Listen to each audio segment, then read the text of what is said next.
So Peter, thank you very much. You can give a little bit more of a brief introduction if you'd like. When I am invited, when I'm lucky enough to be invited to speak at events like this, I like to sit down a few days in advance and sketch out a plan and think about what I want to talk about. It doesn't work like that anymore. I tried to do it this week and I'm like, well, I don't know what's going to be happening tomorrow. I was actually on the way here looking at my phone furiously thinking, oh my God, something might change now and I'll have to change everything in the last minute. It's literally minute by minute. So I think Mark is absolutely right in the sense that we are in a very historic period. Everything has been condensed to an incredibly tight chronology. It actually just struck me while I was standing here. It's only 2 weeks ago that we had the meeting in the Oval Office. Seems like it was months ago. It was literally 2 weeks ago today, less than 2 weeks ago. It was the afternoon of the Friday, 2 weeks. So, yeah, very, very crazy times, very, very stressful. I hope everybody's, taking care of their mental health because I found it to be a very difficult period with a lot of anxiety. So, something that everyone needs to consider. But where are we looking forward? If I can just offer a brief overview of where I see things at the moment, where I look like it's going. So, I think it's logical to start with America and with Trump because that is the key, that is the big disruptor in the world today. I believe that Trump's goal is to establish a new world order of sorts. His vision is of a great power order with Russia and China. He'd love to do business with them. He'd love to have that. He'd love to sit down at the table and make deals with Putin and with the Chinese if that was possible. But I think at the moment what we're seeing is he's testing the limits of how far he can go in terms of being pro-Russian. One of the data points that I often refer to, and I think is often overlooked, is the amount of sympathy there is in America for Russia. Now, what we often hear about and what we see is people pointing out that American support for Ukraine has declined. American sympathy for Ukraine has declined. Americans aren't as engaged with Ukraine. They're not as prepared to support Ukraine. Broadly speaking, it's gone from around 65 to 70% down to around 50%. Within the Republican Party or Republican voters, it's down significantly below 50%. And that's an important data point. But I think a far more important data point is the support that actual sympathy people have in America for Russia. And it's in the single digits consistently. I mean, it's literally almost zero. It's within the margins of error of zero. I mean, it's very, very little. So I think this last month, there's been some pushback, perhaps not very, very loud, but certainly there's been pushback already within Republican circles of people saying, hold on a minute, we're with the Russians now? That's not good. Yeah, we don't want to be paying for Ukraine. We don't want to be involved in forever wars. But we're not allying ourselves with the Russians, and that is something that's going to be a constraint on Trump going forward. But of course, the biggest constraint I think you'll find is that Putin doesn't want to play ball. We saw yesterday Putin's very evasive response to Trump's ceasefire proposal. I think it's very clear that President Putin has not downgraded his objectives at all. He's still committed to taking over Ukraine one way or another, dominating Ukraine, essentially seizing Ukraine and subjugating the country. He remains very committed to that, whatever he might say about being open to some sort of ceasefires. So I think that this is going to be the key dynamic in the next weeks as the Americans come to terms with this and realise that there's not a lot of middle ground to make a deal here, however much they may wish to make one and however much Trump personally may like the idea of doing some sort of deal. So we're going to see a debate evolving that's going to centre around the issue of Ukraine's security, Ukraine's future status and security. Ukraine has been very clear that they need security guarantees. Now Putin's position essentially is that he demands insecurity guarantees. Essentially what Putin is saying is there's no way he will accept anything that guarantees Ukraine's security. So NATO membership, no way, that's gone. Western troops in Ukraine, out of the question. He's yesterday, very interesting, I think one of the points he raised was that they can't use a ceasefire to receive Western aid. That must stop. There's no logic in that except to keep Ukraine disarmed and basically defenseless. So Putin's laying out his position now, although he may not actually wish to do so. He's revealing his cards, as it were. And Putin's main position that we're going to see in the coming weeks and months is that Ukraine must remain insecure. We all know why that is. That's not difficult to understand why. And I think even the most obtuse or pro-Putin or isolationist figure in America is going to have to come around to the conclusion that that's the reality. And there's no way around that. There's no appetite in America to completely throw Ukraine under the bus.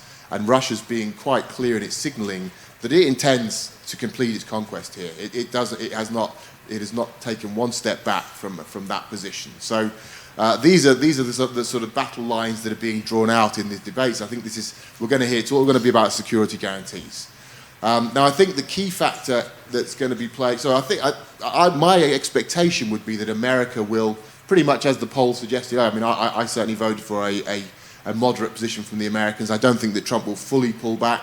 I don't think he'll go all in either, but I think he'll find it difficult not to continue some sort of support, some sort of sanctions.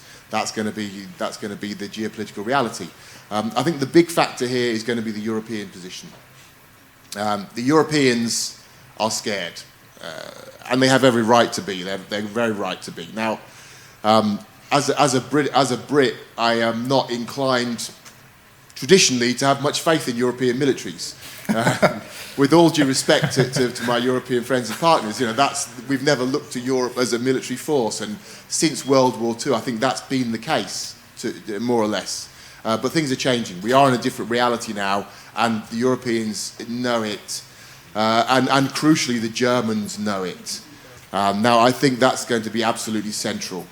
It was very revealing to me personally that on the night of the German elections, before the official results had been declared, before any sort of coalition talks had begun, the Chancellor in waiting, the man who assumed would become the Chancellor, Mr. Merz, was already saying very directly that his top priority was strengthening European security, not even German security, European security, and he recognised that he may need to do that without the United States, i.e. without NATO. Now, they are revolutionary statements when you consider that this man is one of the most prominent Atlanticists also in German politics, and he was making this statement to a German domestic audience before he'd even been declared the winner. This was pretty profound stuff. I mean, that really underlined the shift, and we've seen that going on since. He continues to make these statements. We've seen the debt break. We've seen an economic revolution now underway in Germany.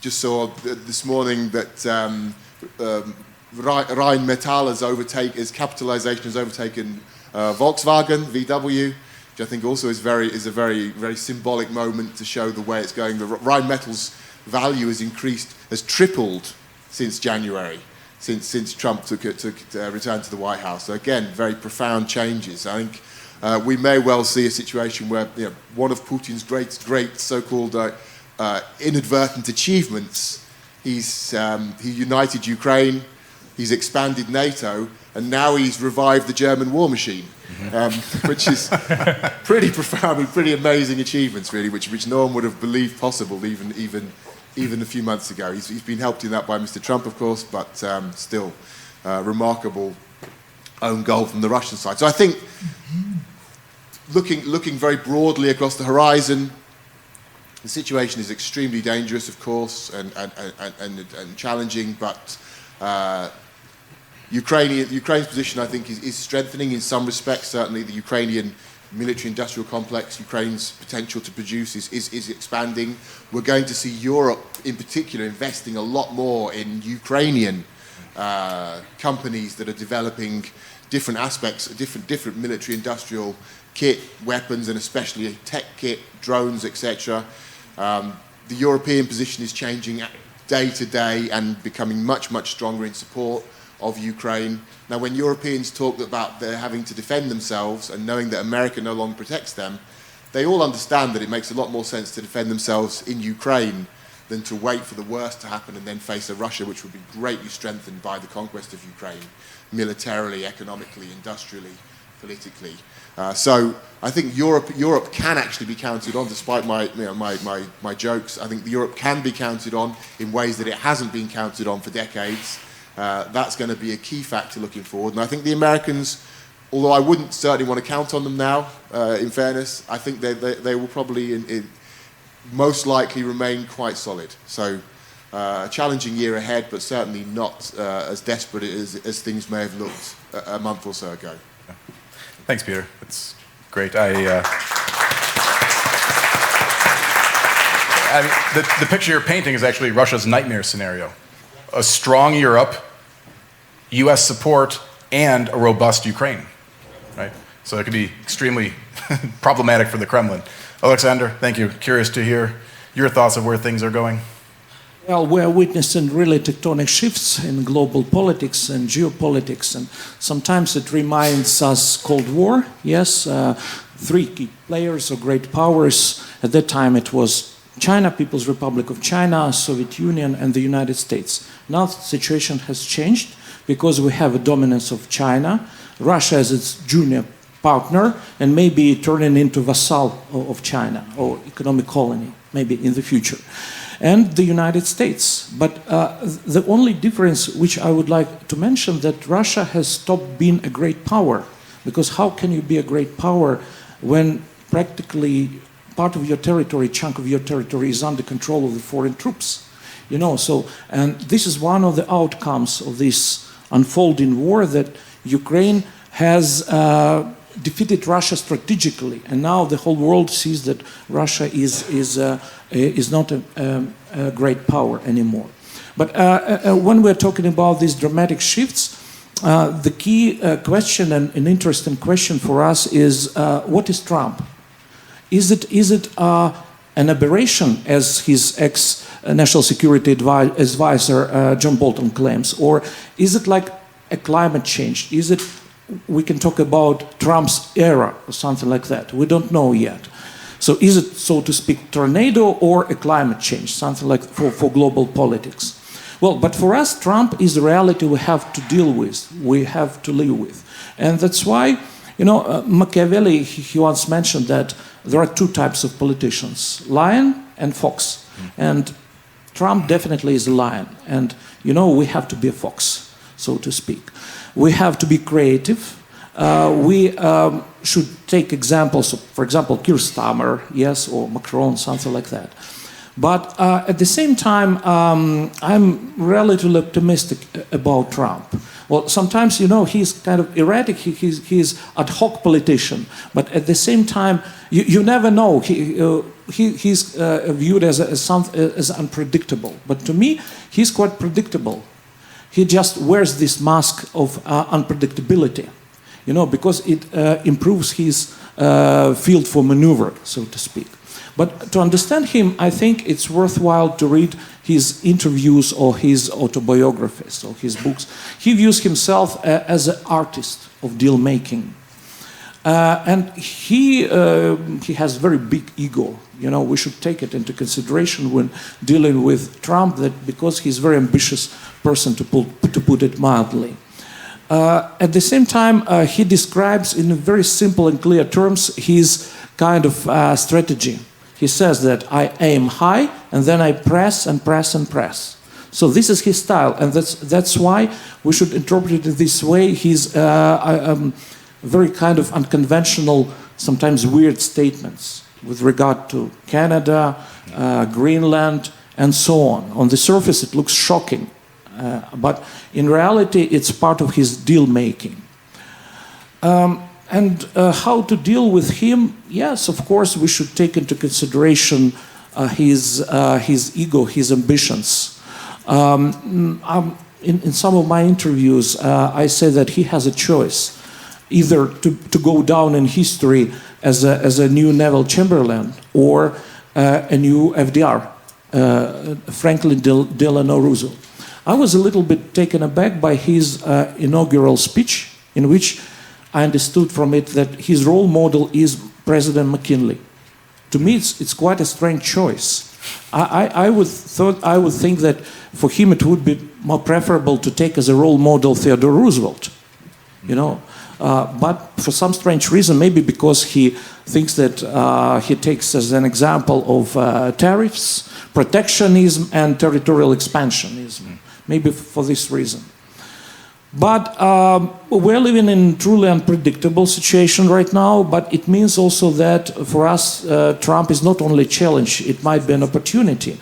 We have to learn how to deal with him and to try to find a kind of modus vivendi. But we need to display lots of wisdom, patience, and political kind of, I would say, smartness or something like that. And I was also going to add something about security guarantees. It's a key issue for us. I absolutely agree with that. But to understand what is the best, of course, we have consensus that the best security guarantee for us is NATO membership. And for a very simple reason, because we should view this issue from the perspective of Putin's mind. What can deter him? And the best deterrent for him is Ukraine being a member state of NATO. But to me, it was a kind of mistake by Trump when he removed it from the table of negotiations. I agree with John Bolton that he also says that it was a mistake, because it should be on the table, and it should, even though we are sometimes said that it's not realistic and so on, but we should continue to insist on this, because it's after all, it's about our survival as a state. But talking about other kind of security guarantees, again, it depends on what can truly deter Putin. At the moment, honestly, I'm not ready to say something concrete about this. What can be second best option, for example, for us? Maybe it might be our membership in the European Union as soon as possible, on condition that within the European Union, as we know, there is common security and defense policy, and it can be developed. It can be developed quickly along the lines which were offered by Macron. I mean, European army or something like that. And it's a matter for discussion also. Thank you. Thank you. Arsen, we'll turn it to you. Please, firstly, you're welcome to share, of course, your outlook on things, but I think the crowd would like to hear, of course, based upon your position, how you see Ukraine adapting to the current geopolitical environment and the risks of loss of aid from US, the risks out of Europe. How Ukraine is adapting in terms of procurement. Thank you. Of course, first and foremost, we all start with sincere gratitude to our partners, not just the American ones, all the partners. It is very interesting to hear you, and I've been listening to you with a pleasure, with great interest, because what you are saying, it is reflected in what we actually do on a daily basis. We very much focus on our internal resilience, making sure that in case we have such surprises as we had 2 weeks ago, for example, we are prepared to face the new reality. And I say that with a certain level of optimism, which is well informed, so to say. We are in a good shape. I won't say that we are in a great shape, but we are in a good shape. And it looks like that the 3 years that we're in with the full-fledged invasion, we have managed to really, beef up our capacities in terms of our industries. And this is first, of course, UAVs, drones, all the tech industry that really flourishes. And but not just that, also the traditional ammunition rounds that now we have internal Ukrainian production of. We, as the Ministry of Defense, me as the Defense Procurement Agency, we understand our role, making sure that we are not the constraint in this value chain, so to say. So at this point of time, from what I see, our internal production capacity is not a constraint, it's not a bottleneck. We, as the government, which has to make sure that this capacity is operationalized and the products are delivered to the front line, we are not the bottleneck. The constraint is the funding. And here, the good news is that, well, it looks like it was a bad news, but the good news is that when the Europeans saw what happened two weeks ago, they really got a very cold shower, and from our dialogues with them now, they're really eager, keen, not just to express their support, morally, mentally, but also to invest heavily. And from what you see with our Minister of Defense being now out in so many countries, these countries are much more quicker in terms of committing larger and larger amounts of money, which will be used either through the Danish model, which is the money comes to Ukraine and then our production gets the funding, or through other mechanisms, in which case, for example, they buy and donate to Ukraine certain machinery. It's not that I'm saying that in case something goes wrong, for example, with the Americans, will feel comfortable. Not at all, of course. We really hope that our relations will develop in a positive way. But what I'm saying is that in that case, scenario, it is not that Ukraine, crumbles in a couple of weeks' time and that we have no cards. We do have some cards, and so we feel quite optimistic about that. Thank you. Great, thank you. My first question will be for you, though. Would you mind giving a few more details about, because as you mentioned, the problem for the last couple of years has been financing. But now it looks like we've just made a massive push towards greater financing with Europe the last couple of weeks. So how does that change your outlook in terms, you can look at all categories of equipment, but drones in particular, in terms of, volumes of drones that can be domestically produced and as well as quality? So when it comes to drones, our producers claim that they can produce roughly 7.5 million drones per year. This estimate might be a little bit overestimated, but still that's the figure that they commit. We, as the government, it's not just us, but it is predominantly the Minister of Defense and the DPA, as well as other buying agents in the government. This year we'll be buying up to 4 million drones, which makes roughly 60% of the total annual capacity of the internal market. But even 4 million drones, there will probably have some other constraints along the chain, so to say, because we will have to have people who are trained to use those drones.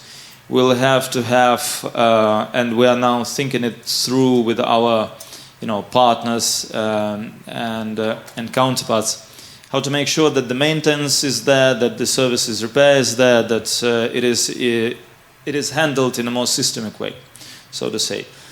But the situation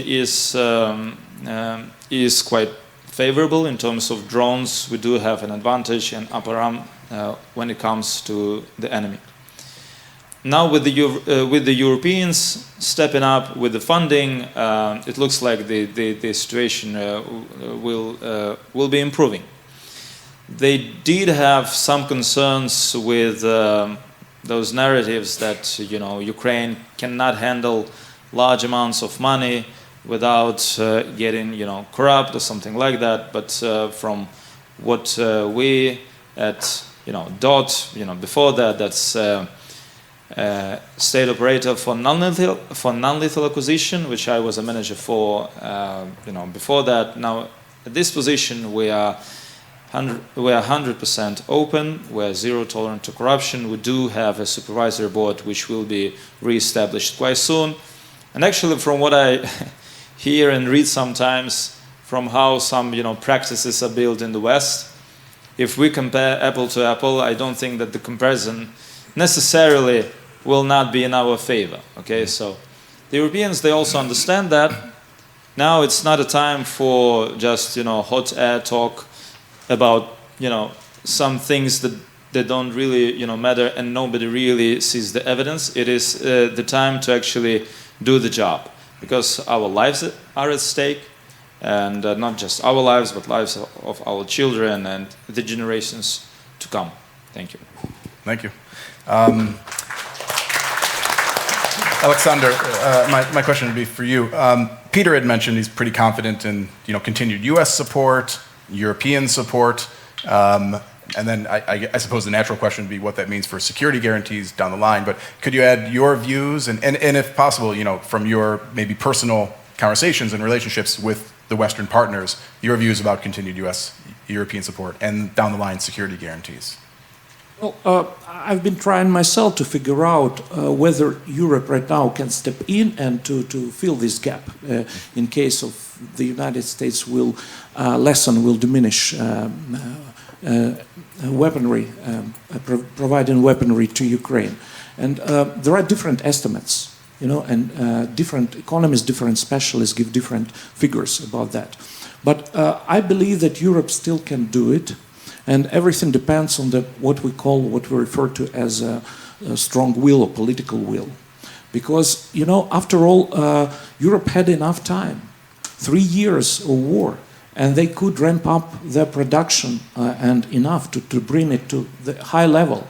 And if you look at the GDP of the Europe and compare it with Russia, you see a huge difference. So it's a matter of will, first of all. At the same time, I believe that the United States will not stop providing us with military support.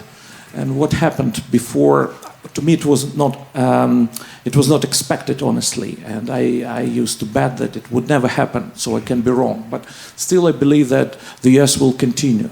The key problem here is at which level we should receive this military support and weaponry. I recall that in one of his interviews, President Richard Nixon, he was asked about the lessons to be drawn from the wars when the United States supported its allies. And he said, I would give only one lesson for the future presidents. If you are supporting your ally in war, to do everything you can that your ally would have a parity with the enemy. So this is the key issue. We shouldn't be talking not only in terms of figures. We need a certain amount of missiles or something like that, but we need to achieve as a minimum parity with Russia, And I'm hopeful about Europe. We see that they have woken up. They're trying to do. It could have been done yesterday. And it should have been done yesterday, but it's better late than never. So, and what we can see a sort of leadership, emerging European leadership. I mean, the UK, Starmer, Macron, and hopefully it will be joined by Friedrich Merz. So, and they can do it. Thank you. Yeah, great. I'd like to hear the positivity. Peter, my question for you, following off of what Oleksandr just said, it's two questions. One is, I think the big question everyone's looking out for is, who could be the next European leader in this new generational shift? And then secondly, the question I got, which I'm curious to hear from you, about China. China's role in the coming months in this. So two difficult questions, so I'll give you the floor. Well, I mean, the Macron is like the latest of a long list of French leaders who've dreamed of reclaiming European leadership. Going back to like the mid 19th century, ever since the Battle of Waterloo, basically. So around over 200 years, and he certainly he's risen to the challenge rhetorically. I think Macron for over a year now has been the man who's most embodied the shift, and he's well ahead of the curve. The things that other Europeans are now saying, he was saying. Certainly, he's been said for a number of years, but certainly for the last year, very consistently. But France has not really stepped up to match that rhetoric with its support for Ukraine or even its military industrial output domestically. So they need to close that gap. I think for Macron to really be the credible leader, they need to close that gap. So I think it's got to be the Germans. It's got to be the Germans. It's got to be, as I say, my earlier point again. The fact that Merz came out on the very night of the election and said this is the issue, this is his number one priority, was so important. And he's continued to do that ever since, and I'm sure he will continue to do that. He will take office probably, as I understood, my knowledge of German political systems is not that good, but I imagine within the next month he will take office. And I think we'll see that very strongly. He will emerge as the man He understands what's at stake. He has a very good vision of where Europe needs to be and where Germany needs to be. And they, of course, have they are the economic leader of Europe. So I think that logically, that's going to be the case. It certainly won't be someone in Brussels. I mean, God bless the European Union, but they're not going to be leading a militarized Europe. Perhaps that's for the best. Yeah. In terms of China, I think the Chinese are quite torn about what's going on in many ways. I think that they can't allow their earlier fear, I think, was that there'd be a big American victory in Ukraine, or what was be perceived as an American victory. They saw that the West, China would much rather deal individually with Germany, with France, with individual European countries, with America separately. They don't want a consolidated West to be a bloc against Chinese interests. That's like their worst case scenario. And it looked at a time that that's where this war was leading to, and that was a very bad thing for the Chinese. So their first priority was to sort of avoid that. But I think now they're also concerned about the general disruption. They would like a degree of stability, and they also see potential windows for China to polish its reputation, or to enhance its reputation as a global player. China has been very active in the global south, particularly, especially in Africa, for decades now, but not so much on a broader geopolitical scale. On the global stage. So I think maybe they're sort of looking now to see if they can bide their time and make some sort of an intervention to play a role in this. I think they tried to do it last year to a degree, and it was a bit of a failure.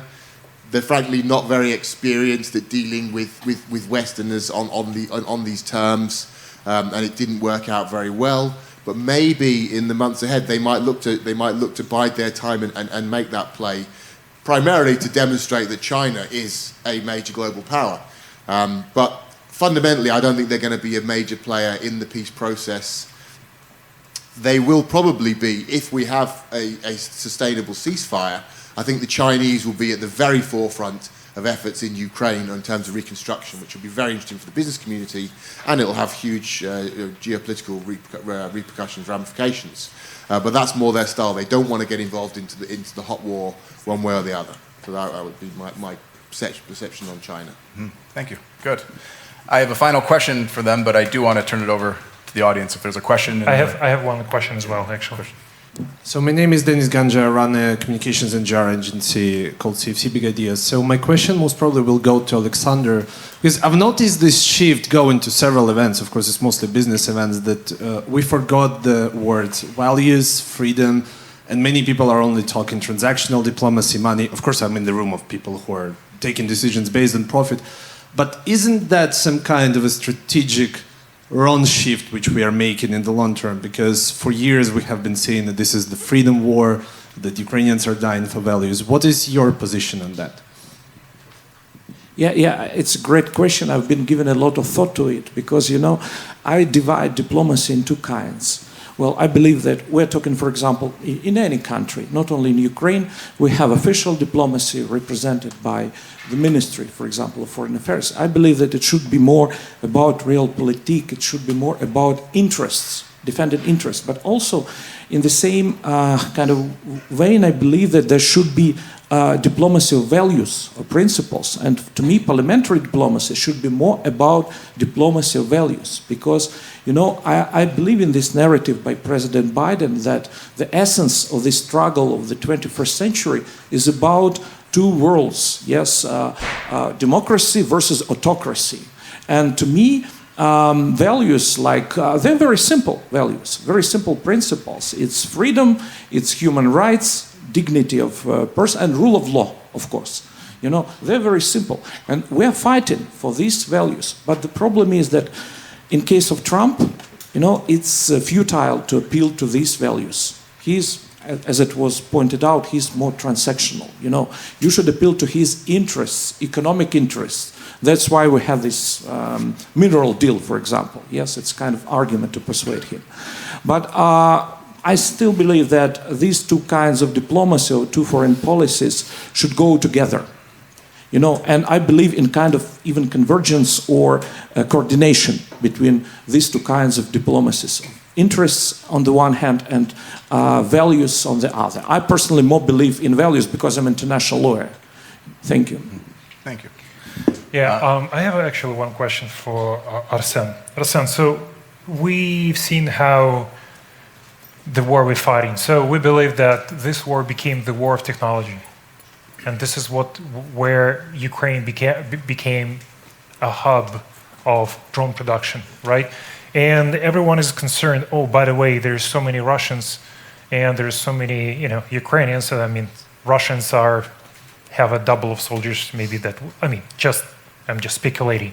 But at the same time, we're talking about, look, if we had an opportunity to provide 5 or 10 drones to each of our soldiers, it doesn't matter how many Russians out there. So it means we have to, Ukraine has been working largely on adapting to the war conditions and becoming, the hub. So my question is how you see that transition in the last 3 years, what we've been producing in 2022 in terms of technology, and how it looks like right now in 2025, because we had 3 years to adapt to new realities, and what actually Ukraine's capabilities at the moment in terms of drone production. Well, I did mention the capabilities in terms of the drones production. They are on a rise from year to year, and like this year, as I mentioned, the industry claims that they are able to produce up to 7.5 million drones. The technology really evolves very dynamically, very fast. My colleagues recently visited one of international, defense fairs, and they saw some products drones that were produced in some other countries, and they were impressed by the low level of the technology that is used in those drones. I mean, it looks like the countries that are not at war, not Ukraine and not Russia, they lag behind. They lag behind us maybe like 2-3 years. The only country that tries to, keep abreast with us is Russia. But still, Ukraine, it still feels like and looks like we are better in some aspects when it comes to cutting edge, technologies and trying to implement new discoveries into the drones straight away. The Russians do have their advantage. They are better in mass production of some things. They have this Shahed drone, which is quite effective, unfortunately, and quite cheap. Unfortunately, that is something that they have advantage in. The industry is evolving very quickly, and for example, this year we are talking about drones that are using AI technologies in them that can be applied without reliance on either signal from whatever waves, radio waves that they use, or from Skylink, what was the name? Musk's technology. Starlink. Oh, sorry, I even forgot about it. Maybe it's time to forget. Hopefully we can't forget about it. Maybe it's time to, We are now trying to think about some things where we do not rely on on external support. I even forgot about that. Yeah, Starlink. We are trying to think of the technologies that we own, so to say, both in terms of the intellectual property and the products that are used. We do understand that the governmental role here will have to evolve as well. So it's not just about buying stuff, but it's also about, regulating the market, making sure that if we're having standard, drones, that they get standardized. Because we do have a problem that we have, dozens and dozens, maybe hundreds of drones, a variety of them that is supplied to the front line. Sometimes for the soldiers it is hard to operate them, so we do have an issue there which will resolve, I hope. Then we need to somehow, and we do have some ideas, make sure that research and development does not just rests upon their internal capacity, but also have some governmental programs which might support that when it comes to technologies of strategic importance, because on their own it looks like none of them is capable of delivering the thing. So there is a role for us there as well. So when it comes to the Russians, it looks like that we will be a bit ahead of them, but the situation is not very much stable. We have to evolve both as a market and as the government. Thank you. Thank you. All right, there's a question from Jock, I see, please. And then I'll follow up with just a quick question for the three of you.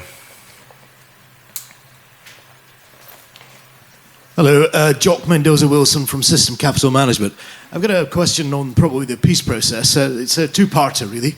Look, I think that what's going to happen here is we have a ceasefire and then we have ultimately a long-lasting peace agreement. That seems to be the Trump view. Doesn't seem to be the Putin view. What do the panel think? And the second one is, if we have that much-discussed safe zone, a disengaged zone, who's going to be in that zone? Which troops will keep the peace in that space? And I'd say, the Russians have rejected NATO forces. That, of course, rejected for the moment. But what could be the role of perhaps less aligned states, like BRIC states, also either from Africa or from the Middle East or from India, to come in and provide that peacekeeping force in that space with a force that might be acceptable to all parties? Thank you. Who wants to take up on that? Don't fight each other, the answer. It's a good question. It's actually the key issue, I think, in many respects, because we hear a lot of talk about coalitions of the willing and so forth, and then the news comes through. Sweden says they're going to take part. Australia says they'll take part. Other countries say they'll take part. It's very encouraging, but what are they going to be taking part in? What are they going to be actually doing? And my question on this issue is always, okay, so let's say we have. Let's go to town. Let's say we have 100,000 troops in Ukraine from various different countries in this coalition. They're willing, and they're all in Ukraine, and the Russians bomb a barracks and kill, let's say, God forbid, 100 Frenchmen or Belgians. What is the response at that point? Do they fight? Do they fight the Russians? I find that hard to believe. I find that goes against all of my understanding of these countries and their positions toward this war, and in general their security and their policy toward Russia and so forth. So that's going to be the key thing, the mandate these troops have. And if they don't have a mandate to fight, what are they doing here? They're basically a human shield, essentially. They're basically hostages. So of course I would say, better come than not, because it could potentially be some form of a deterrent, but it's far from clear what they would be doing here. And if the other side of the coin, if they did have a mandate to fight, then why are they here now? Let them come here now and fight now. So there's a lot of big, very fundamental questions about this whole peacekeeping. And now, actually, it's interesting. I've seen the language has shifted recently from a peacekeeping mission to an assurance mission, or some other terms I've seen used. Because let's be frank here, these are not peacekeepers. If they're coming to Ukraine after a ceasefire, they're coming to watch the Russians and make sure Russians don't invade again. That's not a peacekeeping mission. That's a support mission for Ukraine, and we need to be frank about that. I think the most realistic scenario at this point is the air shield scenario, which also has a lot of issues, which also hasn't been fully worked out. But if you talk about what Europe's strengths are, boots on the ground is not one of their strengths in terms of the materials, but also in terms of the political will, as I mentioned. But if we talk about an air policing mission, closing the skies, shooting down missiles, shooting down drones, they do that already for Israel. They do that around the Baltics. They patrol the airspace. They have experience of doing that. They have the technology to do that. They have the pilots to do that. And I think probably to a much greater degree, they have the political will to do that. So what I'm envisaging here would be a scenario where we had a shaky ceasefire in Ukraine. We had Ukraine's troops manning that front line as they are today, but with a significantly increased support militarily from the West in terms of materials, in terms of weapons, in terms of financing for Ukraine's own military-industrial complex. And in the same part, we also had an air shield over Ukraine, creating safe skies, covering most of the country, probably not all of it, but most of the country, which would, of course, make it much easier for people to live and work, to do business, for investors to feel more confidence in coming in, and for people also, perhaps also to return to Ukraine who've been living abroad. So I think that's a more realistic scenario. It doesn't mean an end to the war, but it would create a more stable basis to move forward on. And at some point, I think you would then make progress towards a more consistent peace. But in terms of these mass ground troops, I don't understand what they're going to be doing, really. Thank you, Peter. I would say watch Turkey. So, Oleksandr, yeah. Just wanted to add because I completely agree with you, and because for me it has always been difficult to understand this meaning of peacekeeping operation, because it's something about different. It's when you have they just keep already sustainable ceasefire. I don't believe in ceasefire, unfortunately, because we had this previous experience under the Minsk Accords. We had like around 30 ceasefires, and each time it had been violated by Putin. So in the West, they don't understand one simple thing, that Putin, he's not about negotiations. He's liar and cheater, and he is not he's not reliable or credible in terms of abiding by any agreement whatsoever. And the only way to have to influence upon him, to impact him, is to put him under pressure. He does something only being under pressure, when he has no other choice. And that's it. That's why I completely agree with you, because to close the sky, this is exactly what we've been raising before our partners from the day one of the full-scale invasion. And it's still, it's the best realistic solution. I agree. Thank you. Great. One last question. We'll finish up here. Very last, just 30 seconds. I'm curious to hear from each of you. Obviously, we're in a very critical moment in history now.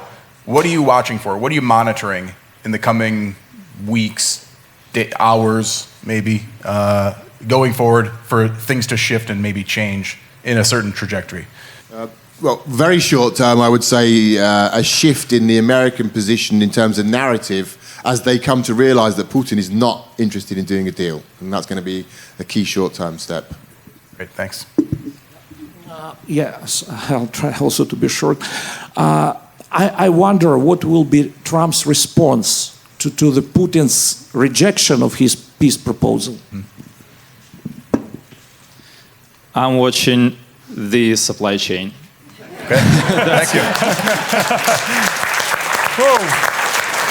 The most practical guy here. Yeah, very good. We're watching when actually Trump really get frustrated and pissed at Russia and says, you know what, just forget it. And we know he has a very short patience.